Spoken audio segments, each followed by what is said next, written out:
Hi, this is Mariah Gullo from The Hollywood Reporter, and we're in studio with Mira Sorvino today. Hi, Mira. Hi. How are you doing? I'm good. How are you doing? Good. We're here to talk about Condor. This series is incredibly shocking and troubling to me, but also really exciting. Cool. So I wanted to talk to you a little bit about the source material.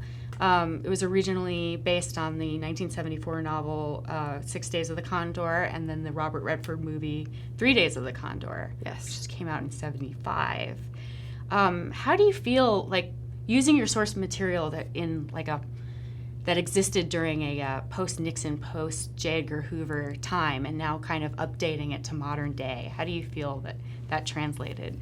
Well, I think that the writers did a super admirable job on it. I think they made it so relevant because I think, what it, for me, highlights is the fact that, we may assume as Americans that all of our governmental structures are kind of these stable entities that can survive anyone who sort of passes through them. They may lean a little this way, lean a little that way, do a little nefarious thing here or there, but essentially they're solid. This show says, lift the curtain, look into the intelligence agencies, and see how world history is shaped by the agendas of a very few people. And everyone in this show has an agenda, and they all have a very strong conviction that what they're doing has to be done. Some of them, it's for patriotism, love of country. Some of them, it's Islamophobia. Some of them, it's a kind of warped version of evangelical Christianity. Some, it's pure greed. Some, it's something else, revenge. But everyone is so focused on seeing their end goal through, and there's really nary a moral person in it. They think, some of them think they're moral, but they're willing to do a great wrong in order to do a great right. And is that ever really doing a great right? I mean, the things that we're talking about as the show progresses are things that would be lethal on a massive, almost unheard of scale. And yet these people in control feel that they are completely above the law and above morals, I would say. Yes. One of the first concepts that I thought was interesting was one of the characters saying that the CIA was lamenting that the best minds of America were choosing to go to Silicon Valley and Wall Street. Right. And what was left were people with different motivations.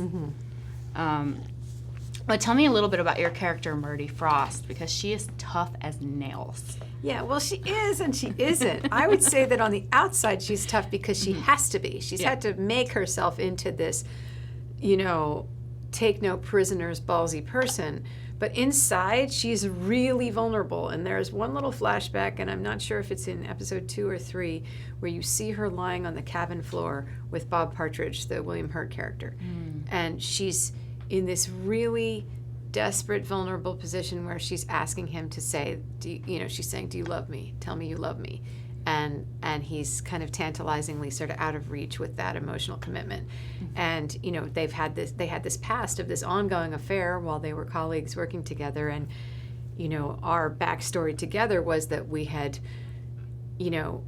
at some point he had promised her that he would leave his wife and they would start an actual life together, like not an undercover, covert, nasty thing, but like an out in the open, relationship, and maybe they would have children, it would be like legitimate, bona fide.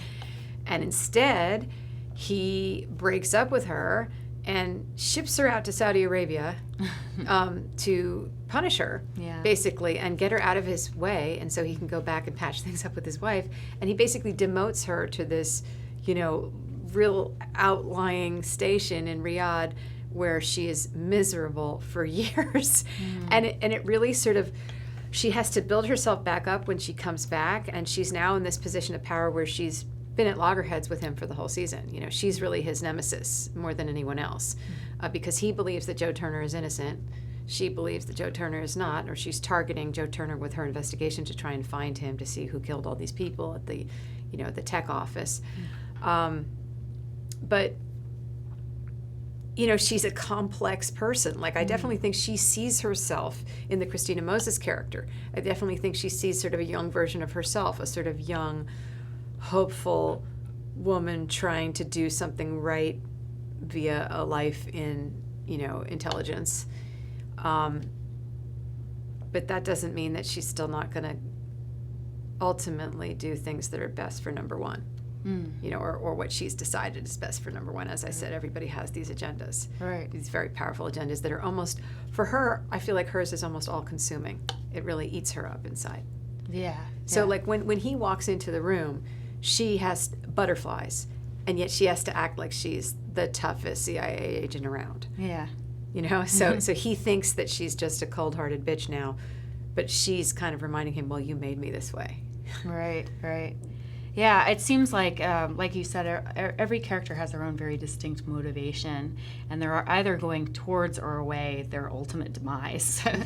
Was it difficult to kind of keep all of the complex plot lines rolling within the filming process? Well, you also never really know in the edit when certain plot points will really be revealed.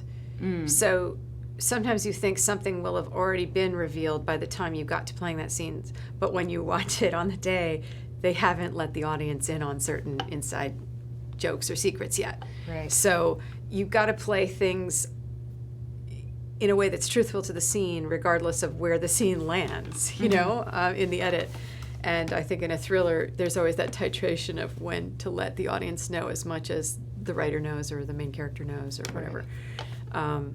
But I think it's really taut. It's a really taut thriller. Yes. And I think you really get nervous watching it, which I think is, Yes. that's what you want. Like, you want it to be like edge of your seat, like, oh gosh, oh, is that one really doing that? Is that one dying now? Is that one killing that one now? Like, people are really expendable, Right. Are they really dead or only mostly dead? Right. And that's what makes it sort of all bets are off, and you really don't know what's going to happen. And you don't really, even Joe Turner, Max Iron's character, he's embodied it so much that I've morphed them together. Yeah. He loses his morality. As Yes, he goes you through are the an story. integral part of that. As he goes through the story, he is willing to do things that he would not have done before to try and expose the truth. But almost from day one, he starts eroding that, like how he takes Kathy Hale hostage. Takes risks, yeah. He holds her hostage. That is not a Yeah. moral thing to do, even though he's our anti-hero good guy, right? Yeah. But he's not really good by his actions. He's only good by his intentions. Yeah. And as he goes through, he is kind of betraying the person that he thought he was when he was a young man. And he's not as young as he was even a month ago when... By the time we get to the end of the first season, you know what I mean? Like, he's lost his innocence. Yeah. And it's really interesting because it's all these sort of like, what would you do in this circumstance? Yeah. Would you do a great wrong to create a great right? Or to right a great wrong? Would you do a great wrong? Like that's, and I do think that the showrunners have a cynical view of human nature. Yeah. There are very few good people in this show. There's a couple. Yeah, it's interesting that you say that because at first the whole kidnapping plot line, I was like, okay, that's from the original. But as his character progresses, you see that, like you said, he makes morally ambiguous choices, even when he's the good guy. Yes. Yeah. And, he is more his uncle's nephew than you would have previously, or even his father's son, as we start to understand his father more. He has these things in his blood, and he's been kind of denying them, this kind of ability to be cold-hearted or make very terrible decisions. Yeah. I mean, I'm not saying terrible isn't bad, but I mean terrible in their consequences. Right, exactly. So it's fun to be a part of something that is really this well-crafted, this...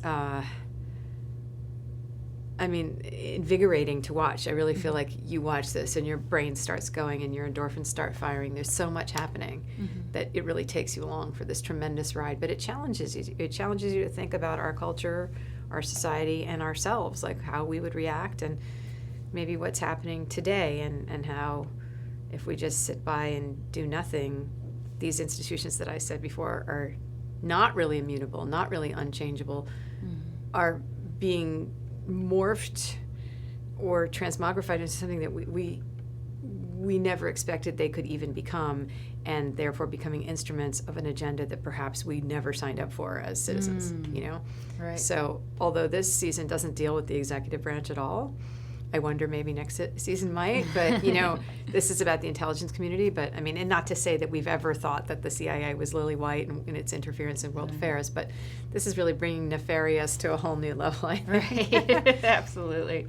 Some of the characters, which were in the original written for men, are now played by women. There are a lot of strong female roles, including your own. What was that like to be involved in something with so many strong female characters? I thought it was great, and I love that, you know, the hit woman, Liam Luvani's character, she's such a sociopath, but she's so beautiful, you know, she's like, and just so kind of cut and dried about things, like she really has no actual empathy in her, but, you know, and usually that's sort of a male character in a way. Right. And then, you know, there are many layers to my character and my behavior. There are many layers to my behavior in it, and I liked the fact that she wasn't just the cold person, like that really, we do get little peeks under her armor that there's just so much hurt and like want under there, and that's really made her who she is. And Christina Moses' character is just lovely. Like she's just a good person who is brokenhearted about her girlfriend's death, and she's just, you know, trying to kind of avenge her death, but you know, she's perhaps the most thoughtful character in a way. What was it like working with director Andrew McCarthy? Because he's the Andrew McCarthy, heartthrob of the 80s, and now a very accomplished television director. Yes, and you can definitely feel that he's an actor and definitely had visions for us that were more from an actor's perspective than a, you know, regular director's sort of top-down thing. So that was really cool. So I wanted to talk to you a little bit about your advocacy. You are a UN ambassador for fighting human trafficking. Yeah, well, it's called a Goodwill Ambassador because a regular ambassador is like a paid permanent, or not permanent, but it's like a full-time employment position. Mine is a volunteer position that I've held it since 2009, and I work for UNODC, the UN Office on Drugs and Crime, and it's been one of the greatest honors and privileges and challenges of my life to be able to work with them and try and fight the scourge of human trafficking, modern-day slavery throughout the world. So that's been a really powerful part of my life.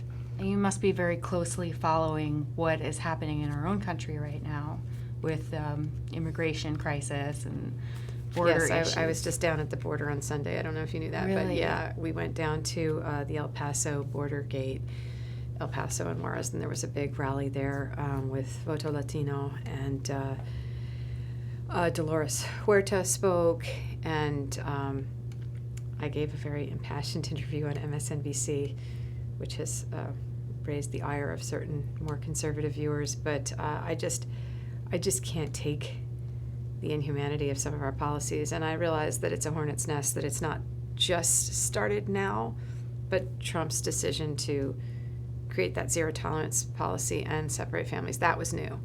You know, but still the problem of migrant unaccompanied minors being warehoused in detention centers indefinitely, that's a huge problem. And then that didn't start with this administration, but things got worse. And the tearing of children away from their parents' arms under the pretext of taking a shower, I mean, has eerie, you know, echoes of things that, you know, happened in concentration camps. And I wouldn't say yet that they're concentration camps, but they're certainly kind of like internment camps, like the Japanese internment camps. And I think that the way the president has used very racist language to describe the wave of immigration from Latin America as vermin, infesting, those words are very dire and very ugly and wrong. I mean, I can say that all the Latin American people I know are some of the warmest, kindest, most hardworking, loyal people I've ever met. Like, I can't think of one person I've met from Latin America that I don't like. Now, granted, I don't know gang members, and I'm not in support of gang members, you know, but, you know, most of the people coming here are looking for a better life for their family, and most of the people at the border right now who have children with them, who are their children, are asylum seekers. And it is illegal to arrest them and deny them their due process rights. But the way that things are set up now, there are lots of border crossings where the government was turning away people, saying, oh, we don't have the capacity to deal with your asylum request right now, come back another day. And some people would come back 10 days in a row. And then some of those people eventually would cross the border another way. They would get caught, and they would turn themselves over to the police and say, yes, I'm here as an asylum seeker. Perfect. Thank you for finding me. Mm-hmm. And then they get processed as a criminal, and their children are taken away under these false pretenses of, we're going to go clean up your kid. And it seems like as those separations occur, little to no documentation was taken of which parents were giving up which children, whether there was some sort of ID bracelet like you would have at a hospital, and parent and child would have it so you would always be able to connect them. That didn't happen at all. Yeah. And you've got these children being sent far-flung places all over the country under cover of darkness at night, and some going into adoption centers. And some of these kids might be fostered out and then adopted, and when they're as little as babies, that kid is never going to know their parents' name, where they're from. It's going to be very, very hard to reunite them, and it's cruel and awful behavior on our part. This is just a humanitarian crisis that we should never be engaging in. And shame on the administration and Nikki Haley for pulling out of the UN Human Rights Council. I think that's just disgusting. And it sends a message to the world that we really don't care about anyone else's opinion about our behavior, that we can be as immoral as we like. And then she even used like economic threats to other countries. Well, you need our money for this. I mean, this is not about money. This is about the goal of the UN. And as any institution is imperfect, of course, the UN is imperfect, but the goal of it is to prevent atrocities. It was formed after World War II to prevent atrocities from ever happening again, and genocides and the like. And to say that we do not have to answer to a board of our peers on our behavior, and that we can just do whatever we like as a sovereign nation is a complete cop-out of any sort of international standard of human rights, any sort of standard bearing that we have done. I mean, the United States prides itself as being this sort of bastion of human rights, and a leader in helping other countries that have human rights issues. And the idea that the president came out the other day with, I think it was a tweet, saying that there should be no due process for immigrants at the border, or wannabe migrants, and that they should all just be sent back immediately with no court cases, nothing. That is absolutely denying them their human rights, and they have human rights. They're not prisoners of, they're not in Guantanamo and members of Al-Qaeda. And you can argue whether or not those people have rights. But these people it's a misdemeanor crime to cross the border illegally. Right. So at most, that's what they've done, unless you're finding them guilty of other crimes. But, most people coming across the border are nonviolent. They are here trying to make a better life for their family, which is part of the immigrant experience of this country since day one. But there is this idea of the American dream of coming here, coming from a harder place, a place where your family was undergoing great hardship, and starting anew and building something beautiful and achieving goals and dreams that you could not have done somewhere else. And my family is part of that. I'm assuming your family is part of that. Trump's family is part of that. Yeah. And his wife is part of that. Like, we can't talk about this country without talking about that this is essentially a country of waves of immigration.